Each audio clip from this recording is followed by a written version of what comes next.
चला थेट विषयालाच हात घालूया. आपल्या सगळ्यांना एस्थरची गोष्ट माहीत आहे, पण जरा विचार करा की ही फक्त एक जुनी गोष्ट नाही, तर जगाच्या अंताची भविष्यवाणी आहे. हो, एका धर्मशास्त्रीय विश्लेषणानुसार एस्थरच्या पुस्तकातलं प्रत्येक पात्र, प्रत्येक घटना ही भविष्यातल्या अंतिम लढाईचं एक प्रतीक आहे.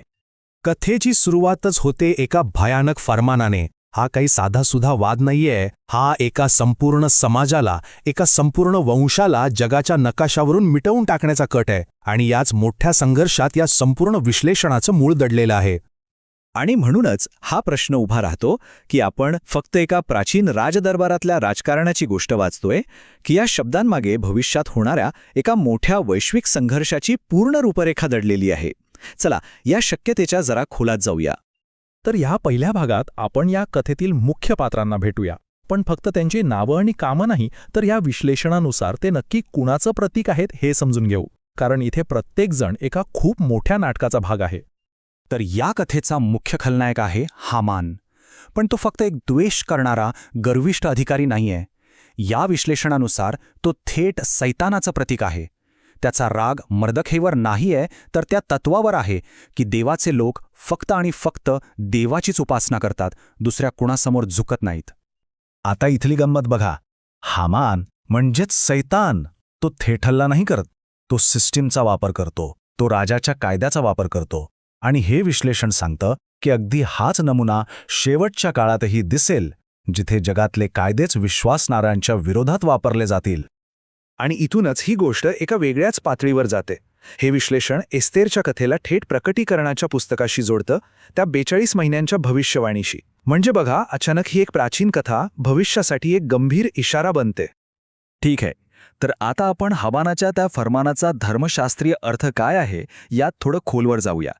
कधीकधी जो कायदा सुव्यवस्था राखायला हवा, तोच मृत्यूचा सापळा कसा बनतो हे पाहण्यासारखं आहे. जरा ही तुलना बघा, किती जबरदस्त आहे. दोन्हीकडे एक कायदा आहे, एक राजाचा, दुसरा देवाचा. दोन्ही न बदलणारे आहेत आणि दोन्ही कायद्यांचा परिणाम एकच आहे, मृत्यू. का? कारण त्यातून सुटण्याचा मार्ग त्या कायद्यातच नाहीये. दोन्ही बाजूनी लोक पूर्णपणे अडकले आहेत. तर मग खरा मुद्दा काय आहे? हा संघर्ष फक्त काही लोकांचे प्राण वाचवण्यापुरता नाहीये, तर देवाच्या आज्ञा खऱ्या आहेत की खोट्या हे सिद्ध करण्याचा आहे. कारण जे लोक त्या आज्ञा पाळतात ते देवाच्या बाजूने जिवंत पुरावा बनतात. आणि सैतानाला नेमका हाच पुरावा संपवून टाकायचा आहे. आता येतो कथेला कलाटणी देणारा क्षण. एक असा क्षण जो सगळं काही बदलून टाकतो.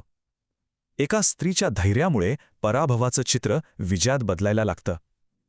तिची भूमिका आणि तिचं ख्रिस्ताच्या त्यागाशी असलेलं नातं आता आपल्यासमोर उलगडणार आहे. फक्त हे शब्द नाही का, मी मरण पावले तरी बेहत्तर, हे काही भावनेच्या भरात उच्चारलेले शब्द नाहीयेत. हा एक पक्का निर्णय आहे, स्वतःच्या प्राणांची किंमत मोजून आपल्या लोकांना वाचवण्याचा. आणि याच निर्णयात आपल्याला एका महान त्यागाची झलक दिसते. या विश्लेषणानुसार एस्थेर फक्त एक राणी नाही, ती येशू ख्रिस्ताचे एक प्रतीक आहे. ज्याप्रमाणे तिने स्वतःला मृत्यूच्या दाढेत लुटून आपल्या लोकांना वाचवलं, अगदी त्याचप्रमाणे ख्रिस्ताने क्रूसावर स्वतःचं बलिदान देऊन संपूर्ण मानवजातीसाठी तारणाचा मार्ग उघडला. आणि हाच या विश्लेषणाचा गाभा आहे. ज्या क्षणी एस्थेर राजासमोर उभी राहिली, त्याच क्षणी हामानाचा शेवट निश्चित झाला. आणि त्याचप्रमाणे ज्या क्षणी ख्रिस्ताने क्रूसावर आपले प्राण दिले, त्याच क्षणी सैतानाचा अंतिम पराभवसुद्धा निश्चित झाला. एका कृतीने शत्रूचा संपूर्ण डावच उलटवून टाकला. मृत्यूच्या फरमानाला उत्तर मिळालं एका नवीन फरमानाने. आता आपण त्या नवीन फरमानाकडे आणि त्याच्या नवीन कराराशी असलेल्या एका अद्भुत समानतेकडे वळणार आहोत. जिथे मृत्यू होता, तिथे आता जीवन कसं येतं ते पाहूया. हा फरक बघा किती मोठा आहे. पहिला कायदा मृत्यूची शिक्षा सुनावतो, तर दुसरा कायदा प्रतिकार करण्याची आणि जगण्याची शक्ती देतो. बरोबर, हीच गोष्ट पहिल्या आणि नवीन करारामध्ये आहे. एक करार पापाची शिक्षा काय आहे हे सांगतो, तर दुसरा करार पापावर विजय मिळवण्याचं सामर्थ्य देतो. याचा अर्थ नवीन करार म्हणजे फक्त नियमांची एखादी नवीन यादी नाहीये, तो एक आंतरिक बदल आहे, एक क्रांतीच आहे.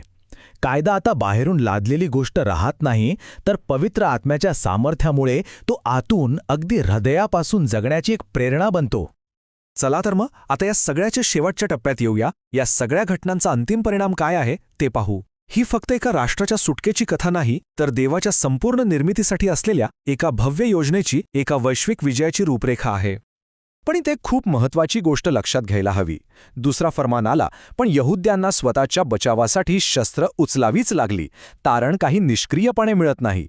अगदी त्याचप्रमाणे नवीन करारामुळे सामर्थ्य मिळतं खरं, पण विश्वासणाऱ्यांना पवित्र आत्म्याच्या मदतीने पापाविरुद्ध रोजचा संघर्ष हा करावाच लागतो. ही साखळी बघा, यातून या स्रोताचा संपूर्ण मुद्दा स्पष्ट होतो. सुरुवात होते ख्रिस्ताच्या रक्ताने मिळणाऱ्या क्षमेपासून, मग त्यातून पवित्र आत्मा मिळतो, जो पापावर विजय मिळवायला शक्ती देतो, आणि या विजयातूनच देवाच्या आज्ञा खऱ्या आहेत हे सिद्ध होतं, आणि तेच अंतिम न्यायाचा आधार बनतं.